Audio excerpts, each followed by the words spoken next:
මේ දේ සිද්ධ වෙන්නේ මෙක්සිකෝවේ.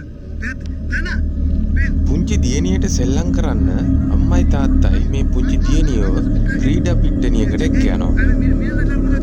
හැබැයි ඒක අඳුර වැටිච්ච වෙලාවක්.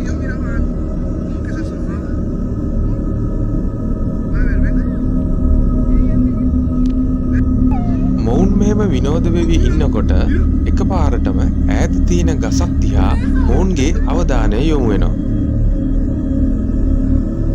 ඒකට හේතුව තමයි මේ ඈත තියෙන ගහේ කඳේ කිසියම් හෝ කෙනෙක් හෝ දෙයක් ඔවුන් දිහා බලන් ඉන්නා වගේ ඔවුන්ට හැඟෙන එක. මොවුන් එයින් ඉතා භීතියට පත්වනවා. ඉන් තවත් ඇඳිරි වැටිච්ච වේලාවක මොවුන් දකින දෙයින් ඉතා භීතියට පත්වනවා. මොවුන් ඉතින් මෙහෙම කතා කර ඉන්නකොට එකපාරට මේ පොඩි ළමයි සෙල්ලම් කරන උපකරණයක් ඉබේ චලනය වෙන්න ගන්නවා. මෙන්න මේ විදියට. මේ සිද්ධිය ගැන ඔබට හැඟෙන දේ පහලින් කමෙන්ට් කරන්න. අපේ තවත් වීඩියෝ බලන්න අපිව සබ්ස්ක්‍රයිබ් කරලා තියාගන්න.